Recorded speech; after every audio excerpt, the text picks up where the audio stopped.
देखिए, आप जानते हैं कि 1947 के बाद से ही भारत में कोई ऐसी पॉलिटिकल पार्टी नहीं बनी जो सनातन सनातन संस्कृति, सभ्यता, सनातन धर्म के कोर प्रिंसिपल्स, वैल्यूज या उसके इंटरेस्ट्स की रक्षा हेतु अपने आप को समर्पित करे। 2014 में उम्मीद ये थी कि 2014 से पहले वाला जो काल था वो खत्म हुआ है और अब सनातन की रक्षा और संरक्षण हेतु ये पॉलिटिकल पार्टी कार्य करेगी। लेकिन 2014 से 2023 के बीच में सैकड़ों ऐसी घटनाएं और डेवलपमेंट्स हो गई जिसने इस भ्रम को तोड़ दिया। ना केवल इस भ्रम को तोड़ा बल्कि इस पॉलिटिकल पार्टी के नेताओं ने स्वयं पब्लिक डोमेन में आके ये कहा कि हमारी पार्टी का मतलब भगवा नहीं होता है। उन्होंने कहा कि इस्लाम के बिना हिंदुत्व अधूरा है। टेरिटोरियल हिंदुत्व, सिविलाइजेशनल हिंदुत्व से हटना, एटसेट्रा, बहुत सारी चीजें आपके सामने आई। और फिर जब हमने भी और लोगों ने भी शोध करने का कार्य किया, तो जब आप इनके कॉन्स्टिट्यूशन और मैनिफेस्टोज में गए तो आपको तो पता लगा कि ये तो गांधीवादी समाजवाद की बात करते हैं। इनका विश्वास तो गांधीवादी समाजवाद। हिंदू लेजिटिमेसी इन लोगों को किस तरीके से दी गई?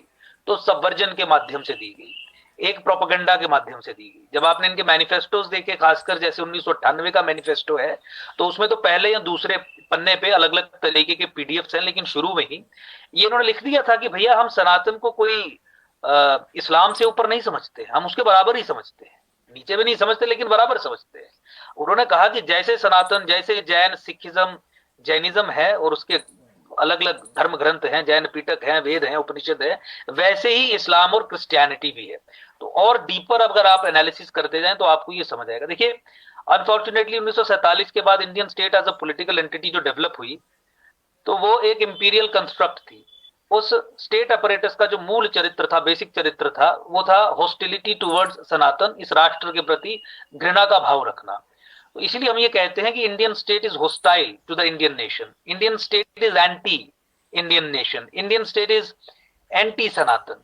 और वो अपने अपने different policy frameworks, policy paradigms, individuals जो प्लांट किए गए हैं स्टेट एपरेटस में, जो प्रेफरेंसेस हैं स्टेट एजेंसीज की या स्टेट के मूल बिहेवियर की, वो ऐसी हैं जो सनातन के विरोध में ही आपको नजर आएंगी।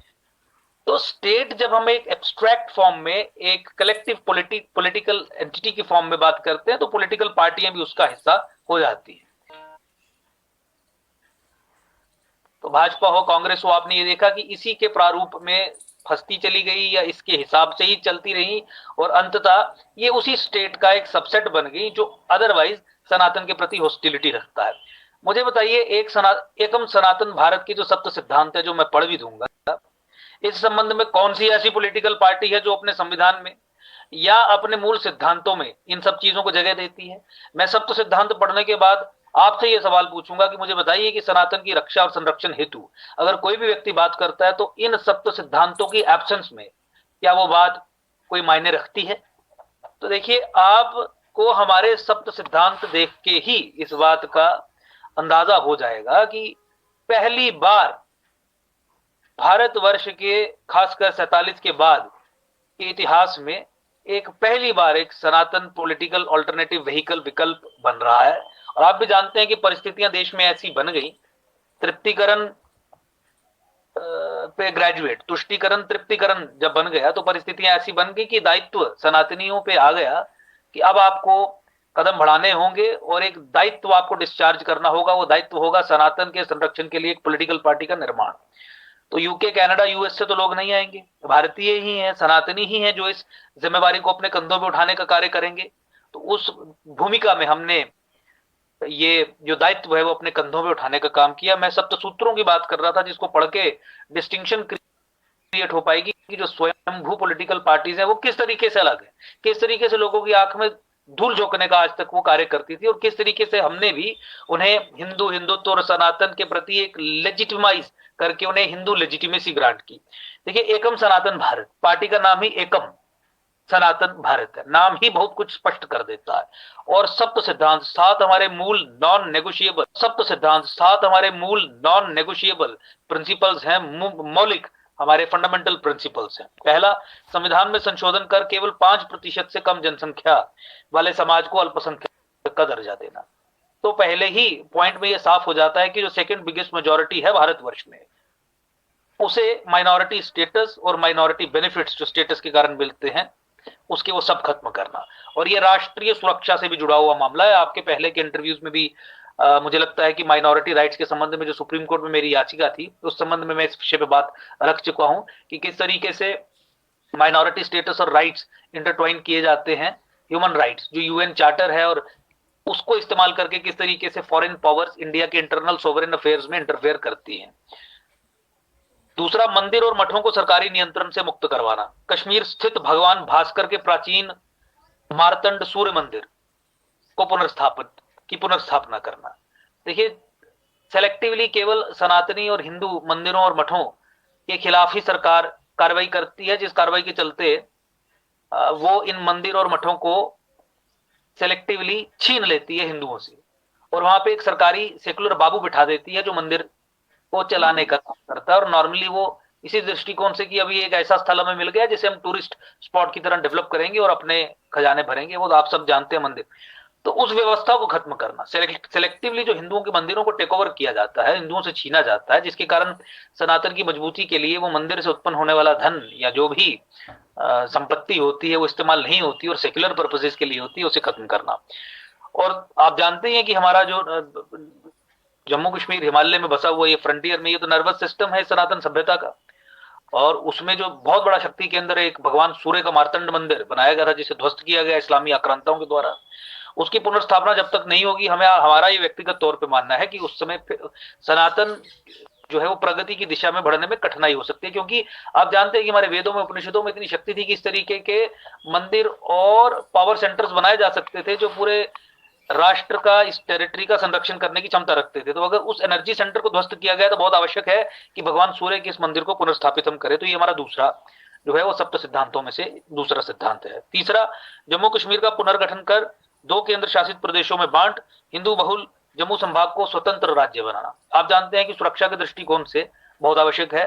हिमालय के इस्लामीकरण में, उत्तर भारत के इस्लामीकरण में, सनातन के इस्लामीकरण में वो कहते हैं कि जम्मू संभाग का इस्लामीकरण, जम्मू कश्मीर का इस्लामीकरण अत्यंत आवश्यक है, क्रिटिकल है। तो कश्मीर के इस्लामीकरण के बाद हिंदू नरसंहार के जरिए जो किया गया, उसके बाद जम्मू संभाग जो टारगेट पे है और कश्मीर बेस्ड पॉलिटिकल पार्टीज जो पाकिस्तान का एजेंडा यहाँ पे अनलीश कर रही है, इसी संबंध में मुस्लिम ब्रदरहुड के मॉडल पे काम करते हुए विधानसभा और हमारे कॉन्स्टिट्यूशनल डेमोक्रेटिक इंस्टीट्यूशंस को सबवर्ट करके उसे ध्वस्त करना बहुत आवश्यक है। इस्लामाइजेशन के प्रोसेस को रोकना बहुत आवश्यक है। उस एरिया को, जिस एरिया का इस्लामीकरण वो क्रिटिकल समझते हैं, उस प्रोसेस को रोकना बहुत आवश्यक है।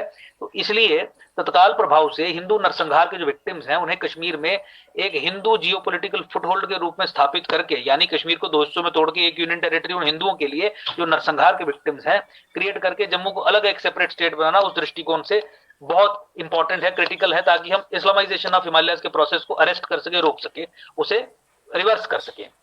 चौथा, ये धरोहर घोषित करना। गाय माता के बिना और गाय माता की हत्या चलती रहेगी, मुझे लगता है कि किस तरीके से आप सनातन के बारे में बात भी कर सकते हैं कि हम सनातन इंटरेस्ट्स की बात कर रहे हैं।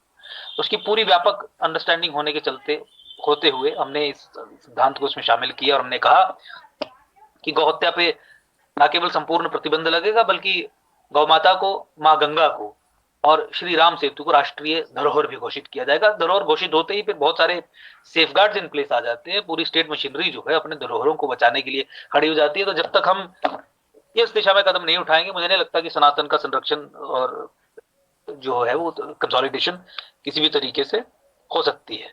पांचवा, हमने कहा कि Waqf act, places of worship act और सचर कमेटी का जो क्रियान्वयन हुआ है उसे तत्काल प्रभाव से निरस्त करना। ये अनकॉन्स्टिट्यूशनल कानून मुस्लिम ब्रदरहुड के मॉडल पर चलते हुए सबवर्जन की एक बहुत बड़ी एक मैनिफेस्टेशन है कि किस तरीके से स्पेशल डोमेन आप क्रिएट कर सकते हैं मुस्लिम समुदाय के लिए, state with in the state create कर सकते हैं। मुझे लगता है कि 3 चीजों के खात्मे के बाद ये जो तिलस्म है वो ध्वस्त होगा और बहुत सारे राष्ट्रीय सुरक्षा के मामले जो हैं वो एड्रेस हो पाएंगे। तो ये करना हमारा 5वां सिद्धांत है। इसके साथ ही जुड़ा हुआ कि संविधान के अनुच्छेद 30, आर्टिकल 30 को संशोधित कर हिंदुओं को भी अपने स्वायत्त शिक्षण संस्थान स्थापित एवं संचालित करने का मौलिक अधिकार देना और साथ ही साथ धर्मांतरण पे पूर्ण तरीके से रोक लगाना, धर्मांतरण को पूरे तरीके से रूथलेसली खत्म करना।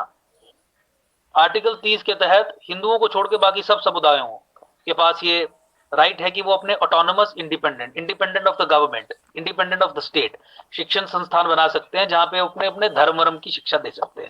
और हिंदू में प्रतिबंध लगा दिया एक तरीके से डिसेबलिंग, तो उसे भी संशोधित कर सबको बराबरी पे लाना, यानी हिंदुओं को भी वो हक देना। छठा, जनसांख्यिकी हमले, डेमोग्राफिक इन्वेजन, लैंड जिहाद, जो सनातन के भारत के इस्लामीकरण के लिए जो टूल है, औजार है, जनसांख्यिकी हमला, डेमोग्राफिक इन्वेजन, लैंड जिहाद और दूसरे तरीकों से जिसे अनलीश किया जाता है, उसे रिवर्स करना। और खासकर वो एरियाज जहां पे वर्स्ट तरीके से जनसांख्यिकी का बदलाव कर दिया गया है, उन एरियाज में तत्काल प्रभाव से कारगर स्टेप्स उठा के डेमोग्राफिक बैलेंसेस को रिस्टोर करना। सातवां, केवल विकास नहीं, आध्यात्म, संस्कृति, स्थानीय भाषा, इतिहास, ट्रू हिस्ट्री, चाहे वो रीराइट भी करनी पड़े, सच्चा इतिहास जिसकी हम बात करते हैं, क्योंकि सच्चा इतिहास ही आपको पता होगा वो दिशा ठीक तय कर पाओगे। और पर्यावरण के साथ संपूर्ण विकास, तो ग्रोथ, डेवलपमेंट, सस्टेनेबल डेवलपमेंट के जो कॉन्सेप्ट्स हैं, उससे 10 कदम आगे जाके सनातन मूल्यों में जाके आध्यात्म को आधार बनाना, ट्रू हिस्ट्री को आधार बनाना, पर्यावरण को आधार बनाना, स्थानीय भाषा, मदर टंग को आधार बनाना, इस संबंध में संपूर्ण विकास किया जाएगा। तो मुझे आपके सामने यही बात कहनी है कि इन सप्त सिद्धांतों अगर आप नजर दौड़ाएंगे तो आपको नहीं दिखेगा कि आसपास कोई भी ऐसा संगठन दल खड़ा होता है जिसने इस दिशा में कोई काम भी किया हो या मुखर होके इन विषयों को अपने संविधान या अपने पार्टी के मूल सिद्धांतों में डाला हो। इसीलिए आवश्यकता पड़ी, क्योंकि ये सनातनी मुद्दे हैं, ये देश के राष्ट्रवादी समाज के मुद्दे हैं, ये हिंदुत्व के मुद्दे हैं। और जब इन मुद्दों पे कोई बात ही नहीं हुई, चर्चा नहीं हुई, किसी का हिस्सा ही नहीं बना, कुछ इस दिशा में 10 साल सरकार आने के बाद काम भी नहीं हुआ, तो जरूरत इसलिए पड़ी क्योंकि ये मूल मुद्दे हैं।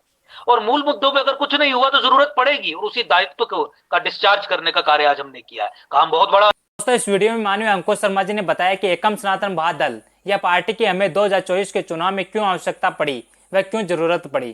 क्योंकि भाजपा के राष्ट्रीय अध्यक्ष ने कहा कि भगवा मतलब भाजपा नहीं है, तो देश को एक भगवा व सनातनी विकल्प हमने एकम सनातन भारत दल के रूप में दिया, जो पूर्णतः सनातन धर्म व सनातन संस्कृति के लिए कार्य करेगा।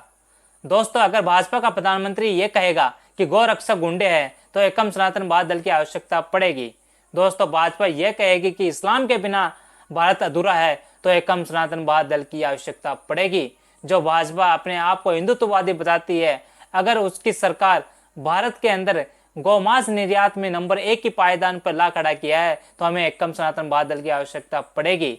अगर दोस्तों भाजपा वक्फ बोर्ड व प्लेसेस ऑफ वर्शिप एक्ट को खत्म नहीं करेगी, तो हमें एकम सनातन भारत दल की आवश्यकता पड़ेगी। अगर भाजपा संपूर्ण देश में जनसंख्या नियंत्रण पर कानून नहीं लाएगी, तो हमें एकम सनातन भारत दल की आवश्यकता पड़ेगी। दोस्तों, अगर भाजपा हमारे देश के अंदर गलत लिखे हुए इतिहास को ठीक नहीं करेगी, तो हमें एकम सनातन भारत दल की व अंकुश शर्मा जी की आवश्यकता पड़ेगी। अगर भाजपा की सरकार जनसंख्या असंतुलन को तेजी से उत्तराखंड, केरल, पंजाब, हरियाणा व हिमाचल सहित अन्य राज्यों में तेजी से धर्मांतरण व जनसंख्या असंतुलन बढ़ रहा है, तो एकम सनातन भारत दल की आवश्यकता पड़ेगी।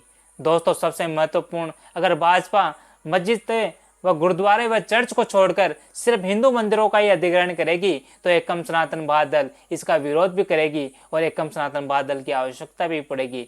अगर भाजपा संपूर्ण देश में 300 से ज्यादा योजनाएं सिर्फ मुसलमानों के लिए चलाएगी, तो एकम सनातन भारत दल की व अंकुश शर्मा जी की आवश्यकता पड़ेगी। अगर भाजपा की नरेंद्र मोदी सरकार देश में सच्चर कमेटी को लागू करेगी, तो दोस्तों ESP यानी एकम सनातन भारत दल की व अंकुश शर्मा जी की आवश्यकता पड़ेगी। दोस्तों, अगर भाजपा की नरेंद्र मोदी सरकार उज्ज्वला योजना में व प्रधानमंत्री आवास योजना में सिर्फ 35% आवास सिर्फ मुसलमानों को देगी, तो एकम सनातन भारत दल की आवश्यकता पड़ेगी।